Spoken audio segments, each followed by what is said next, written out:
Instead of going inside and leaving a report, he took up a position where he could watch the house, and that puzzled me.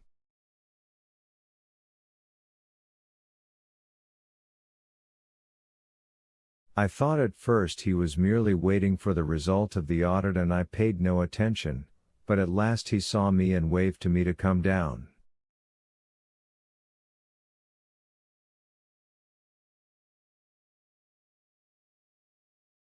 I had turned on my shower, but I began to dress, and then I heard Emily screaming, and as soon as I could get into my dressing gown and slippers I ran out.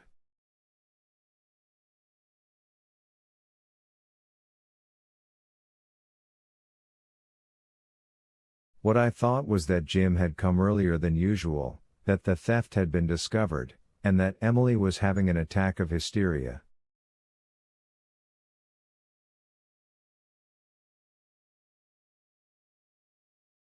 But you know what I found?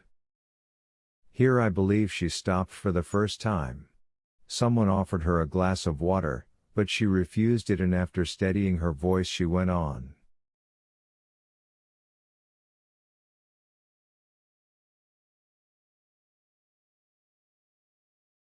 I need not go into all that. You know it as well as I do. For one thing, Brian Dalton had thought as I did about Emily's screams and her fainting attack, and when he saw Louisa Hall bending over her he did not go to her.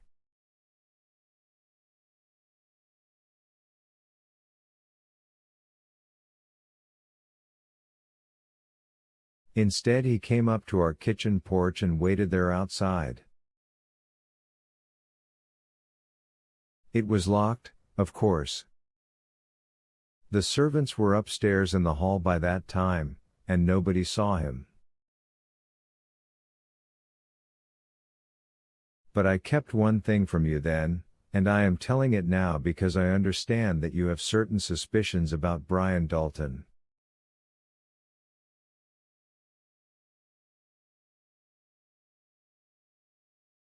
When I went into that room after Emily had rushed downstairs, I found the album I have spoken of open on the bed, and the 2 pages were covered with fingerprints in blood.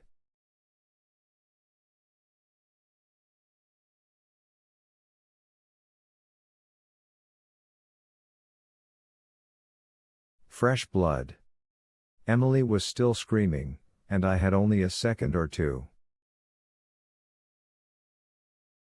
Mother's sewing scissors were on her bureau, and I cut them both out.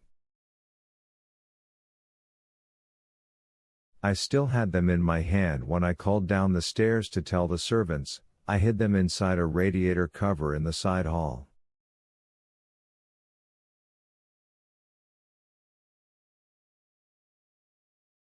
Later on, when I went back to get Father a glass of wine, I gave them to Brian Dalton.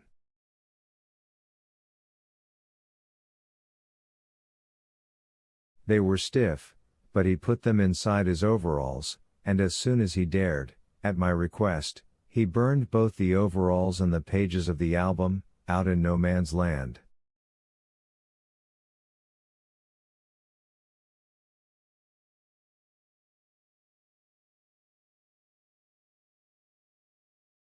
He was afraid there would be traces of blood on the overalls.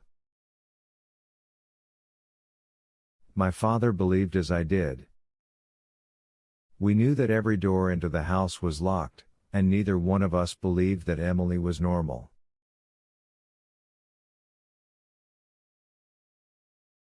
All the Talbots have a queer streak in them. You all know what followed.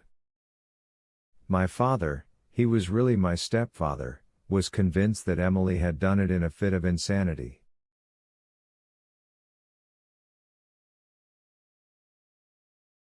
What is more, she had worn a glove of his, one of a pair Jim Wellington had left, and which father had found lying about. He kept them in the housemaid's closet on the 2nd floor, and used them when he blackened his boots. But after she had finished in Mother's room, she didn't even try to hide it. She threw it down into our lower hall, and when I came back into the house with her after she had pretended to faint outside, I picked it up almost under the nose of a policeman.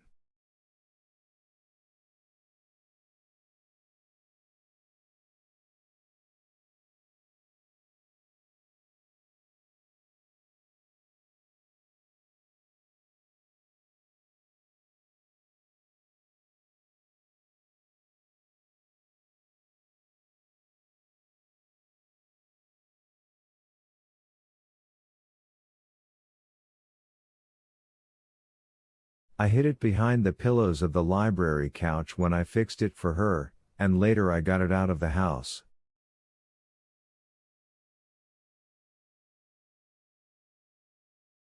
But father saw in that glove an attempt to place the crime on him.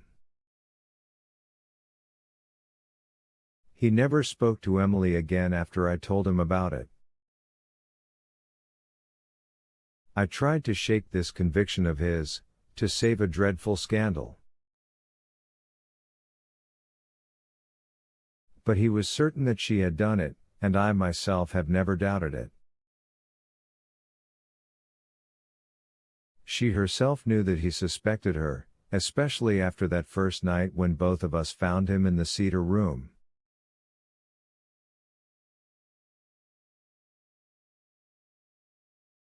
You see, the police had found no stained clothing, and he thought perhaps she had hidden what she wore on the roof.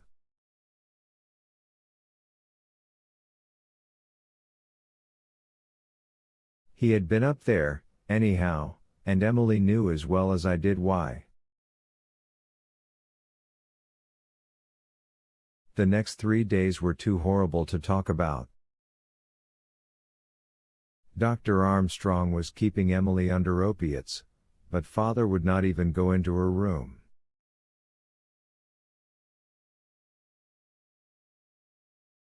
What he thought until Sunday night was that she was definitely dangerous, not to him, but to almost anybody.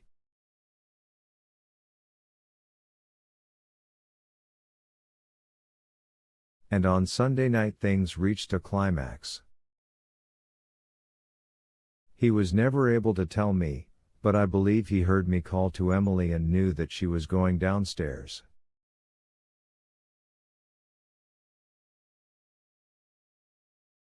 When she left the house he must have followed her, and when she went first to the Daltons and got a spade, for that is what she did, it meant only one thing to him. That was that she had buried mother's money and then killed her.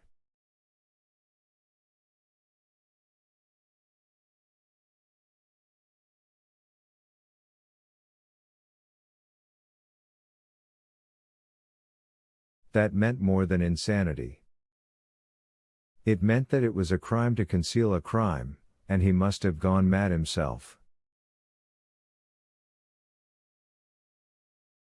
He went back into the house, got his automatic, followed her to the Talbots and shot her.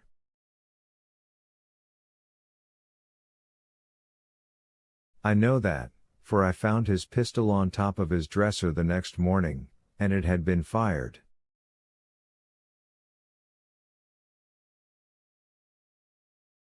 I am not guessing about this. The next night while George Talbot was asleep in our library, Monday night, I found his automatic on the floor, and I remembered something he had told me last spring at a picnic.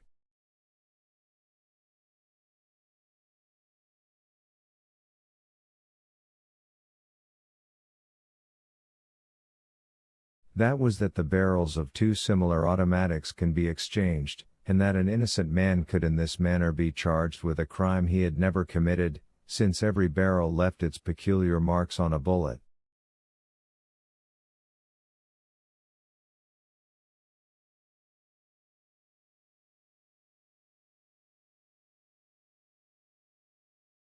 I make no defense.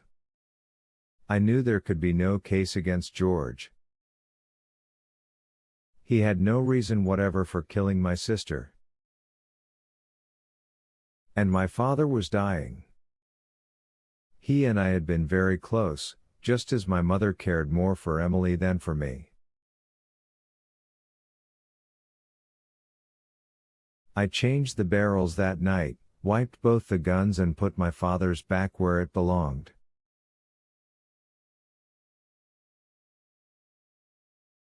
I am sorry now, but at least he died in peace. That was the end of the official statement, and I shall eliminate the questions which followed it, with the exception of one, and that was asked by Herbert Dean.